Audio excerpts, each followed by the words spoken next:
Je vais vous donner un verset coranique qui vous permettra de vous débarrasser de l'excès de peur, d'angoisse, de stress. Si nous le comprenons comme il se doit, nous le méditons et nous vivons avec. Dans la vie, nous faisons tous face à des moments de peur, de stress et d'incertitude. Mais saviez-vous qu'Allah nous a déjà donné une clé précieuse dans le Coran pour surmonter ces épreuves avec sérénité? Ce verset puissant nous rappelle où placer notre confiance et comment trouver la paix intérieure, peu importe les difficultés. Écoutez attentivement ce rappel et n'oubliez pas d'aimer la vidéo pour que ce message puisse toucher un maximum de personnes.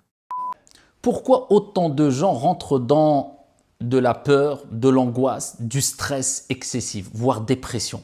Parmi les raisons, c'est que nous n'avons pas compris comme il se doit qu'il faut méditer et vivre avec les versets d'Allah subhanahu wa ta'ala, avec les signes d'Allah azza wa jal, avec la parole d'Allah tabaraka wa ta'ala. Je vais vous donner un verset coranique qui vous permettra de vous débarrasser de l'excès de peur, d'angoisse, de stress. Si nous le comprenons comme il se doit, nous le méditons et nous vivons avec. Avant cela, de manière générale, Allah azza wa jal nous rappelle que le Coran dans son entièreté, c'est une guérison et un remède. Nous avons révélé, descendu dans le Coran ce qu'il y a comme guérison pour les âmes, pour les cœurs, pour les poitrines des croyants.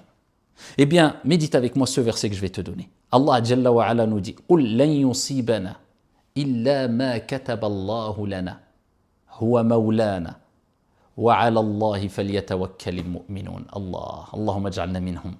Allah tabaraka wa ta'ala nous dit قُلْ لَنْ يُصِيبَنَا Rien ne nous arrive si ce n'est ce qu'Allah Jalla wa Ala a décrété. Ça fait partie du destin. 50 000 ans avant qu'Allah crée les cieux et la terre, tout ce qui t'arrive avait déjà été écrit, décrété. Mais avait été décidé par qui? Cela avait été décidé par qui? C'est cela qui te rassure. Par Allah. Donc tu n'es pas seul.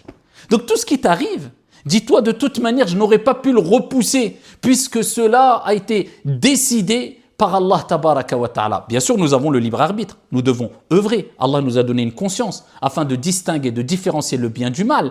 Mais tout ce que nous faisons ne peut se réaliser sans la volonté d'Allah, car Allah a dit dans le Coran وَمَا تَشَاءُونَ إِلَّا أَن يَشَاءَ اللَّهُ رَبُّ الْعَالَمِينَ. Vous ne pouvez vouloir que si Allah, Seigneur des mondes, le veut. Donc tu dois être rassuré, apaisé. De toute manière, je n'aurais pas pu le repousser. Cela s'est passé, je dois le surmonter. Mais Allah ne te laisse pas seul. Il nous dit dans un verset لا يكلف الله نفسا إلا وسعها Allah. Allah ne donne pas à une âme une charge au-dessus de sa capacité. Ce qui a été décrété, l'épreuve que tu vis, le problème que tu es en train d'essayer de surmonter, tu peux le surmonter puisqu'Allah Azza wa Jal a dit je ne donne pas à une âme, à une personne une charge au-dessus de ses capacités. Relativise, regarde autour de toi, des gens ont beaucoup plus ils ont des épreuves beaucoup plus grandes que toi. Et avec cela, ils les surmontent. Comment toi, tu ne pourras pas surmonter cette épreuve alors qu'Allah Azza wa Jalla a rappelé que tout ce qui t'arrive, tu pourras le supporter puisqu'Allah ne donne pas à une âme une charge au-dessus de ses capacités. قُلْ لَنْ يُصِيبَنَا إِلَّا مَا كَتَبَ اللَّهُ لَنَا لَا عَلَيْنَا. Allah n'a pas dit عَلَيْنَا. C'est en ta faveur ce qui t'arrive, c'est pas contre toi puisque même les épreuves, nous le savons, il y a un bien derrière chaque épreuve, il faut savoir chercher le bien où il se trouve. Et derrière chaque mal, il se cache un bien, puisque tout ce qui nous arrive vient de Al-Hakim, le sage par excellence. Et que tu le comprennes ou pas, il y a une sagesse derrière la volonté d'Allah Azza wa Jalla et derrière tout ce qu'il t'arrive. Et parmi les sagesses des épreuves, c'est une purification. C'est un rappel à l'ordre. Allah Azza wa Jalla veut que tu reviennes vers lui, puisque lors des épreuves, c'est à ce moment-là où on a tendance de s'en remettre à Allah, puisqu'on sait que personne ne peut venir en notre aide, ne peut venir nous aider si ce n'est Allah subhanahu wa ta'ala. On lève nos mains et on dit Ya Allah, Ya Rab. C'est lors des épreuves souvent. Allah te pousse à revenir vers les priorités, ce qui est le plus important dans ta vie. On a tendance à se noyer dans ce bas monde et dans les plaisirs et dans les responsabilités mondaines, etc. Donc on a besoin de ces piqûres de rappel à travers les épreuves. Quand tu prends conscience que tout ce qui t'arrive, ça a été décrété, ça vient d'Allah et tu peux le supporter. Et en plus de cela, continue avec moi. Et tu sais qu'Allah Azza wa Jal dit Huwa Maulana, Allah. Allah ne te laisse pas seul. Face à cette étape indispensable de ta vie, face à cette épreuve que tu es en train de subir, Allah ne te laisse pas seul. Huwa Maulana, il te rappelle que c'est lui le protecteur, c'est lui le secoureur. Donc, tu as ces épreuves dans la vie. Tu as besoin d'aide. Tu as besoin de quelqu'un qui te protège. Tu as besoin de secours. Huwa maulana. Celui qui a mis cela sur ton chemin, c'est lui qui te protégera. C'est lui qui te secourra. Donc il ne te laisse pas seul, Allah subhanahu wa ta'ala. Et c'est une preuve d'amour. Prenons un exemple. Walillahi al-mathalul a'la. Regarde les parents quand ils savent que leur enfant qui a atteint l'âge de 1 an par exemple a besoin de passer cette étape indispensable de sa vie, marcher, se déplacer.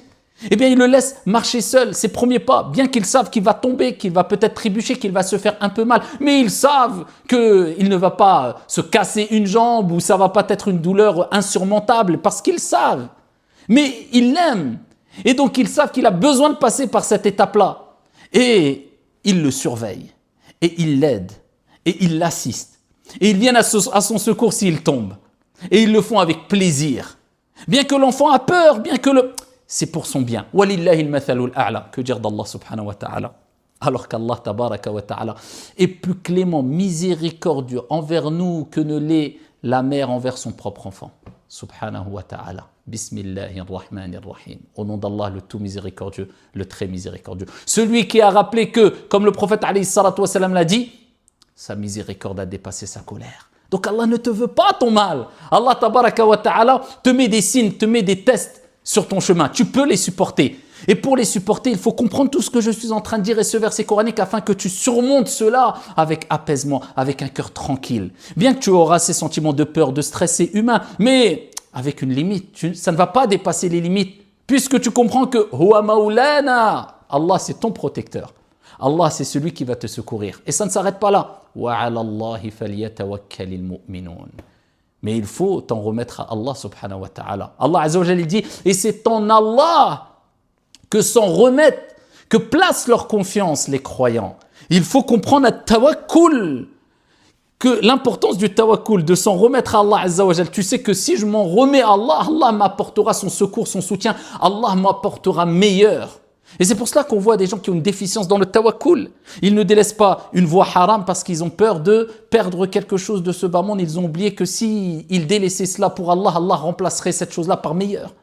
Ils ne veulent pas délaisser l'argent haram ou ce travail haram ou etc. par crainte de ne plus avoir leur risque, leur subsistance. Ils ont oublié qu'Allah Azza wa Jal c'est Al-Ghani, le riche. Et celui qui délaisse une chose pour Allah, Allah lui remplace par quelque chose de meilleur. Mais c'est une question de tawakkul. Wa 'ala Allahi falyatawakkalil mu'minun. Et c'est en Allah que placent leur confiance les croyants. Donc quand tu as compris que tout ce qui t'arrive a été déjà écrit, décrété, que cela relève de la foi et des piliers de la foi, puisque parmi les piliers de la foi, les 6 piliers de la foi, il y a al-imanu bil qadar khayrihi wa sharrihi, la croyance, la foi au destin bon ou mauvais, tout vient d'Allah. Quand tu as compris que ce que tu as, tu peux le supporter. Quand tu as compris qu'Allah tabaraka wa ta'ala, c'est ton protecteur et c'est ton secoureur si tu sais frapper à la bonne porte, c'est-à-dire wa tawakkal 'ala al-hayy alladhi la yamut, et place ta confiance en le vivant qui ne meurt pas. Tu as compris le verset où Allah Azza wa Jal dit « Wa man yatawakkal 'ala Allah, fahuwa hasbuh » Celui qui place sa confiance en Allah, Allah lui suffit. Allah lui suffit face aux injustices. Allah lui suffit face au mal. Allah lui suffit face à la peur. Allah lui suffit face à l'angoisse. Allah te suffit, car tu as le meilleur auprès de toi. Wa huwa maulana. Huwa maulana, c'est lui notre secoureur, c'est lui Allah tabaraka wa ta'ala qui te protégera. Ce verset est une véritable source de réconfort. Il nous enseigne que, face à nos inquiétudes, nous ne sommes jamais seuls. Allah est toujours là, prêt à nous soutenir et à alléger nos fardeaux si nous plaçons notre confiance en lui. Ne laissons pas la peur nous paralyser, mais utilisons plutôt la foi comme un bouclier contre l'angoisse. Partagez cette vidéo pour que d'autres puissent également bénéficier de ce rappel et qu'Allah nous accorde la tranquillité et la force face aux épreuves. Amin.